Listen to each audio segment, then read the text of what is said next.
එහෙමයි පින්වත් වෙනවාස. මේ පින්වතුන්ට ඒක අලුත් අත්දැකීමක්. බොහෝ විට බුද්ධානුස්සතිය, මෛත්‍රිය වගේ භාවනා ගැන දැනගෙන හිටියත් දේවතානුස්සතිය වගේ භාවනාවක් ගැන මේ පින්වතුන්ට නිවැරදි අවබෝධයක්, නිවැරදි දහම් දැනුමක් මේ වෙනකොට තියෙන්නට නැති වෙන්නේ නැති. ඉතින් පින්වත් මෑණියන් වහන්සේ බුදුරජාණන් වහන්සේගේ ධර්මය ඒ ආකාරයෙන් විග්‍රහ කරනකොට මේ පින්වතුන්ට යම් වැටහීමක්, අවබෝධයක් ඇති වෙන්නට ඇති. මේ දේවතානුස්සති භාවනාව වගේ භාවනාවක් අද ජීවත් වෙන අපිට ඉතාමත්ම වැදගත්. බොහෝ විට අද අපේ සිහිය නුවණ වීරිය දුර්වලයි. අතීතයේ තථාගතයන් වහන්සේ වැඩ සිටපු කාලේ වේගවත් අවබෝධයක් කරා ඒ ශ්‍රාවකයන් ගියා. නමුත් අපි හැමදෙනාම උරුමකම් කියලා තියෙන්නේ පිළිහිලා යන සමාජයකට. ඒ නිසා අපේ සිහිය, නුවණ, වීරිය යම් පමණකින් දුර්වල වෙලා තියෙනවා. නමුත් පින්වත්නි, බුදුරජාණන් වහන්සේගේ ධර්මයේ සම්දිට්ඨිකයි. මේ ජීවිතයේදීම ප්‍රතිඵල ලබන්නට පුළුවන්. ඒ සම්දිට්ඨික ධර්මයේ ප්‍රතිඵල ලබන්නට පුළුවන් ධර්මයේ හැසිරෙන කෙනාට විතරයි. යම්කිසි කෙනෙක් මනුෂ්‍ය ජීවිතයේදී තමන්ගේ උපරිම වීරිය අරගෙන උපරිම උත්සාහයෙන් අවංක වමනාවෙන් ධර්මයේ හැසිරෙනවා නම් ධර්ම අවබෝධය ඉලක්ක කරගෙන ඒ කෙනාට මෙලොව ජීවිතයත් යහපත් එකක් බවට පත් කරගන්නට පුළුවන්. යම් හේකින් මරණින් මත්තේ සුගතියේ දිව්‍ය ලෝකයේ උපතක් කරා ගියොත් ඒ අතරමං වෙන්නේ නැහැ. දිව්‍ය සැප සම්පත් වලට මුලා වෙන්නේ නැහැ. ඒ දිව්‍ය සැප සම්පත් වලට ඇලෙන්නේ නැහැ. මොකද එයා තමන්ගේ හිතට නිතර පුරුදු කරලා තියෙනවා සසර දුකින් නිදහස් වීම පිණිසයි මම මේ ධර්මයේ හැසිරෙන්නේ කියලා.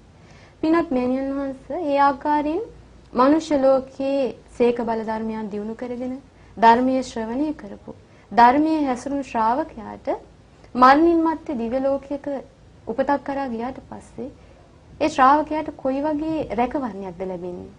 ඇත්තම පින්වත් වෙනහස ඔය කාරණේ හරි පැහැදිලිව ඉස්මතු වෙන සම්බුද්ධ දේශනාවක් වෙනවා. අංගුත්තර නිකායේ සෝතානුදත කියන සූත්‍ර දේශනාව.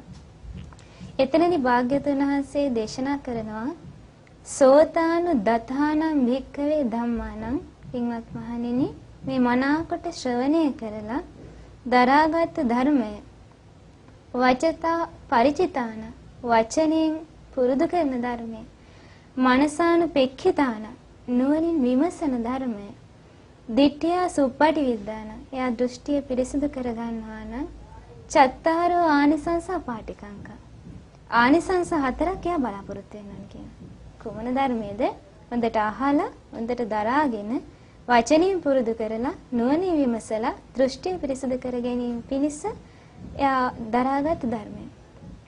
පළවෙනි එක තමයි භාග්‍යවතුන් වහන්සේ දේශනා කරනවා ඒ කෙනා මේ ජීවිතයේදී අවසාන කාලේ සිහි මුලා වෙලා කලුරිය කළොත් මරණයටපත් වුණොත් අඤ්‍යතරං දේවනිකායන් උපපජ්ජති. එයා අන්‍ය දිව්‍ය නිකායක උපදිනවා. ඒ කියන්නේ දිව්‍ය ලෝකේ උපත ලබනවා.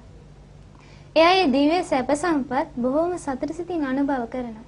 එයා කල්පනා කරනවා මට මේ දිව්‍ය සැප සම්පත් ලැබෙන්නේ කුමක් නිසාද? සිහිය උපදිනවා.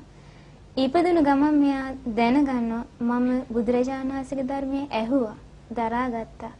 වචනෙන් පුරුදු කරා, නුවණින් විමසුවා. ජීවිතේට ගලප ගන්න, අවබෝධ කරගන්න මහන්සි ගත්තා.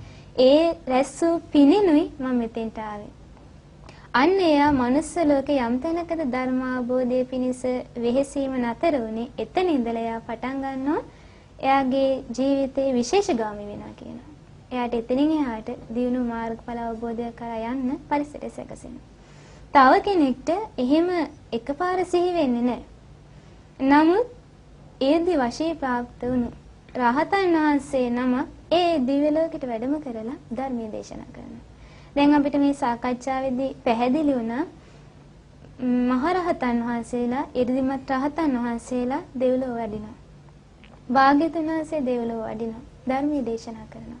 අන්න එතකොට අර දෙවියට ධර්මය අහන්න ලැබෙනවා. ලැබුණු ගමන් කල්පනා වෙනවා මම මේ ධර්මයේ අහලා පුරුදුයි, හැසිරලා පුරුදුයි. අන්න යාට මතක් වෙනවා කියනවා මම මිනිස් ලෝකේ මේ ධර්මයේ හැසිරුණා. එතන ඉඳලා සිහියේ ඉපදුණු ගමන්ම විශේෂගාමී වෙනවා කියන. ඒ කියන්නේ එයා ධර්මයේ හැසිරෙන්න මහන්සි ගන්නවා. ධර්මාවබෝධය කරා එයාගේ සිත එයා දියුණු කරගන්නවා. ඒක හරියට භාග්‍යවතුන් වහන්සේ දේශනා කරා මේ බෙරහඬ හොඳට අඳුනන කෙනෙක් අධාන මාර්ගයකට දුෂ්කර මාවතකට පැමිණෙනවා. මෙයාට බෙරහඬක් ඇහෙනවා. මෙයාට සැක හිතෙන්නේ නැහැ කියනවා මේක බෙරහඬක්ද වෙන හඬක්ද කිසි සැකයක් ඉන්නේ නිෂ්ඨයකට පැමිණෙනවා කියනවා ඒකාන්තයෙන්ම මේක බෙරහඬක්. ආන් ඒ වගේ තමයි කියන රහතන් වහන්සේ නමක් ධර්මයේ දේශනා කරද්දී මෙයා එකපාරම තේරුම් ගන්නවා මම මේ ධර්මයේ පුරුදු කරපු ධර්මය. මට මේ දිව්‍ය ලෝකෙට එන්න උපකාර කරපු ධර්මය. එයා එතන ඉඳලා ධර්මයේ හැසිරෙනවා කියනවා. තුන්වෙනි කෙනාට ওই අවස්ථා දෙකම මුණ ගැහෙන්නේ නැහැ. එයාට දෙවි කෙනෙක් ධර්මයේ දේශනා කරනවා අහන්න ලැබෙනවා. දැන් අපිට ජනවසබ සූත්‍රයේදී එහෙම දැනගන්න ලැබෙන දෙවිවරු ඇවිල්ලා ධර්මයේ දේශනා කරනවා. එතකොට සිහිය උපදිනවා මම මේ ධර්මයේ පුරුදු කරපු ධර්මය. මම මේ ධර්මයේ මිනිස් ලෝකේ අහපු ධර්මය. අන්න අර ඇසු දරාගත් වචනය පුරුදු කරපු නුවණින් විමසපු දහම එයාට උදව් කරනවා. ඒ අවංක උත්සාහය, ඒ පින. එතනින්ද එයා ඒ දහම දකින්න මහන්සි ගන්නවා. විශේෂගාමී වෙනවා කියනවා.